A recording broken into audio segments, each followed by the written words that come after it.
Ninawasalimu popote mlipo ndugu wa Tanzania, hamjambo. Karibu sana ili niweze kuwachanganulia yale ambayo yameweza kutendeka. Mimi ni mtangazaji wako Bwana Ezra. Tafadhali, endapo kuna yeyote mwenye ananitazama kwa mara ya kwanza, ninakuomba upige subscription. Hiyo ndio njia moja ya kuweza kukuza hichi kituo. Rais wa Tanzania Samia Suluhu Hassan ameweza kulazimika kujifungia baada ya kushambuliwa na raia wenye hasira. Najua Samia aliingia madarakani kupitia kwa njia ya mkato au ukipenda njia ya kuiba kura. Naona mpenzi mtazamaji, na njia ya kuua Watanzania. Sasa ameweza kuogopa yale mashambulizi ambayo amepewa na ndugu zangu wa Tanzania kutokana na kauli ambayo aliweza kuitoa siku ya Jumanne tarehe 20 Januari mwaka 2026. Samia kwenye mtandao wake wa kijamii aliweza kutundika taarifa mwendo wa saa 6 kasoro dakika 5 mchana kuhusu kifo cha aliyekuwa mwanzilishi wa chama cha Chadema, aliyekuwa vilevile gavana wa kwanza wa Benki Kuu ya Tanzania, Bwana Mzee Edwin Mtei. Mtei aliaga dunia siku ya Jumanne tarehe 20 Januari. Na kwa sababu Bwana Mtei alikuwa ni gavana wa kwanza wa Benki Kuu ya Tanzania, Samia aliamua kutuma salamu za rambirambi kumlilia Bwana Mtei. Lakini yale makombora ambayo aliweza kupewa na ndugu wa Tanzania wenye hasira, Samia ilibidi aweze kujifungia Ikulu. Jinsi ambavyo unaona hapo, Samia kwenye ukurasa wake aliweza kutundika hivi: nimepokea kwa masikitiko taarifa ya kifo cha Mzee Edwin Mtei, gavana wa kwanza wa Benki Kuu ya Tanzania BOT. Mzee Mtei atakumbukwa kwa mchango wake muhimu katika ujenzi wa taifa letu la Tanzania, hususan katika kuimarisha misingi ya mipango, uchumi, fedha pamoja na demokrasia. Ninatoa pole kwa familia, ndugu, jamaa, marafiki na wote walioguswa na msiba huu.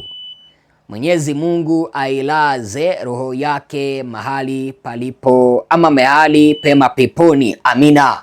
Huyo ni Samia ameweza kutoa kauli kama hizo.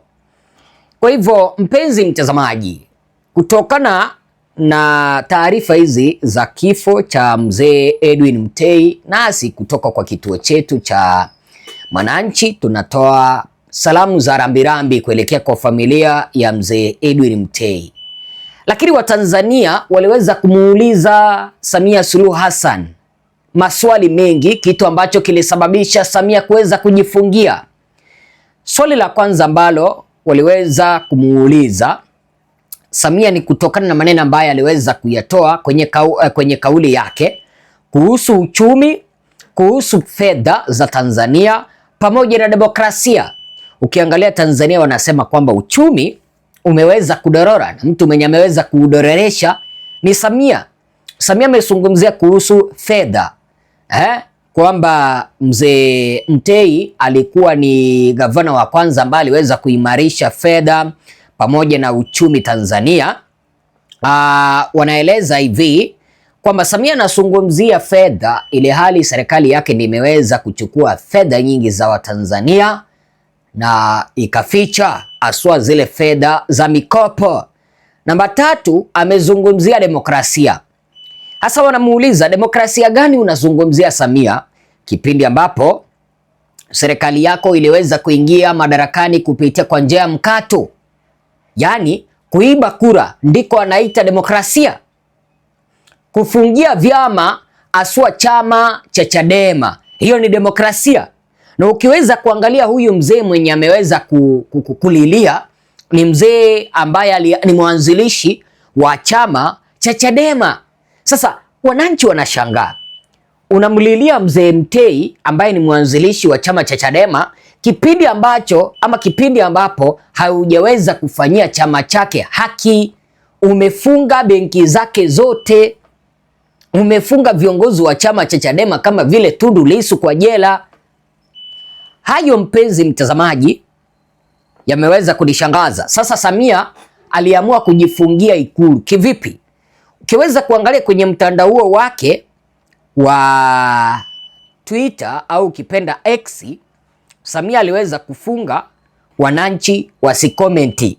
Hapo chini penye umeambiwa who can reply, tukaambiwa verified accounts or people mentioned by Samia Suluhu Hassan can reply. Yaani wale watu wachache sana ambao Samia ameweza kuwaruhusu, hao peke yao ndio wanaweza wakafanya nini? Wakatoa salamu za rambirambi au wakaweza kutoa kauli zao. Na ukiangalia hapo chini, wale ambao walikuwa wanatoa salamu ama wale ambao walikuwa wanatoa kauli katika hilo chapisho la Samia ni wachache sana, wale ambao wanaunga Samia mkono kwa kuweza kutoa salamu za rambirambi. Lakini wale ambao wanampinga hawakuruhusiwa kuweza kutoa tamko lolote. Vile naomba nikupeleke katika ukurasa wa Ikulu Tanzania. Ukurasa huu wa Ikulu Tanzania, vile Watanzania waliweza kuvamia, kitu ambacho kilifanya Samia akafunga Watanzania wasikomenti, na hapo akaweza kutoa taarifa kwa vyombo vya habari.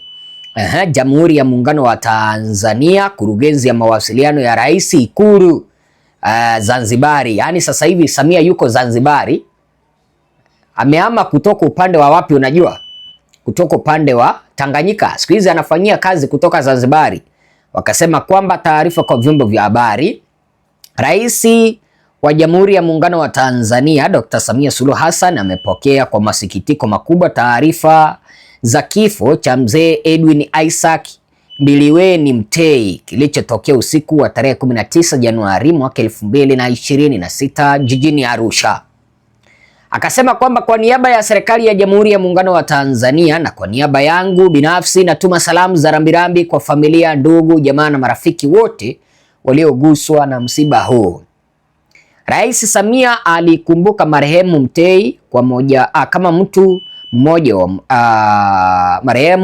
kama mmoja wa watumishi wa viongozi wenye mchango mkubwa katika ujenzi wa taifa kwenye eneo la fedha, mipango ya uchumi, aliyehudumu katika nafasi mbalimbali ikiwemo gavana wa kwanza wa Benki Kuu ya Tanzania kuanzia mnamo mwaka 1966 mpaka mwaka 1974 na kushiriki kuimarisha misingi ya uendeshaji wa benki kwa udhabiti na wa mfumo wa fedha nchini. Aidha, Samia alisema mzee Mtei ataenziwa katika historia ya siasa ya vyama vingi kama miongoni mwa wanasiasa wa demokrasia ya ushindani wa vyama, ukitajwa kuwa ni miongoni mwa waanzilishi wa chama cha demokrasia na maendeleo Chadema. Aliongeza kuwa mchango wa marehemu utaendelea kukumbukwa na kuenziwa na vizazi vya sasa na vijavyo, hususan kupitia kwa maandiko yake binafsi yanayoeleza safari yake ya maisha na utumishi wake wa uongozi katika kuijenga Tanzania. Dr. Samia anawaombea faraja, nguvu ya amani familia, ndugu wafiwa wote.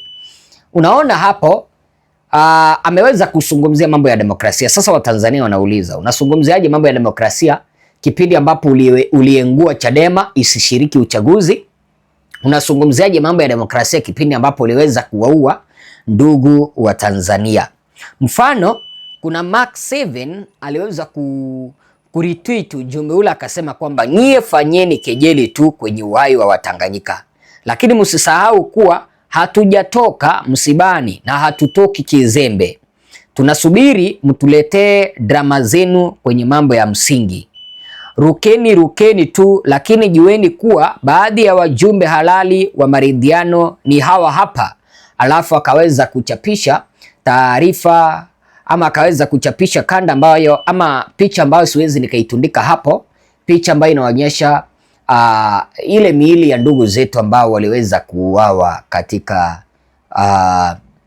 maandamano yaliyopita. Sasa kitu hicho kiliweza kufanya Samia akaweza kujifungia kwenye ukurasa wa Ikulu Tanzania na kwenye ukurasa wake binafsi, ili wale ambao wako na kauli motomoto wasije wakatoa maoni yao. Yaani wale ambao wanaweza wakatoa maoni ni wale ambao wameruhusiwa na serikali ya Samia. Ni kipi ambacho sasa Samia anaogopa mpaka kipindi ambapo yuko madarakani, mpenzi mtazamaji? Mtu ambaye analindwa na wanajeshi, mtu ambaye analindwa na ulinzi mkali, anaogopa nini? Tusemezane ukweli, si eti mimi ninamkejeli, lakini ninauliza ukweli. Anaogopa kipi? Kipindi ambapo yeye anajua kwamba ama anajiona kwamba yeye ni mkubwa, aliweza kuwaua ndugu zetu wa Tanzania. Anaogopa lipi? Anaogopa lipi? Tusemezane ukweli, mpenzi mtazamaji, kwa sababu hawezi akazungumzia demokrasia kipindi ambapo amemfungia mtu ambaye anaitwa Tundu Lissu kwa jela. Hawezi akazungumzia demokrasia kipindi ambapo Watanzania ambao walihitaji uchaguzi au ushindani wa ukweli waliweza kuuawa. Kwenye ushindani wa ukweli kwenye uchaguzi waliweza kuuawa. Mfano, kuna mtu mwenye anaitwa Wakunyumba akasema hivi: muuaji tangu lini unasikitishwa na vifo vya watu? Huyu mzee amekuwa active kwenye siasa, si ungemteka tu kama ulivyofanya kwa Polepole? Anamuuliza, mbona hukumteka huyu mzee mwenye ameaga dunia kipindi ambapo uliweza kumteka? Ama jinsi ambavyo uliweza kumteka Polepole, jinsi ambavyo uliweza kumkamata mzee Lissu. Sijui wazo lako ni lipi, ila umeweza kujua sababu ambayo iliweza kufanya Samia akajifungia ni kwa sababu anaogopa makombora makali kutoka kwa wananchi wa taifa letu tukufu la Tanzania. Bado wananchi hawajaweza kupona, mpenzi mtazamaji, bado hawajaweza kupona na wako na makovu kuhusiana na yale ambayo waliweza kutendewa na hii serikali ya Samia. Mimi ni Bwana Ezra, ninawaomba mchango wenu hapa chini na mchango wenu kwenye upande wa kusubscribe. Asante sana.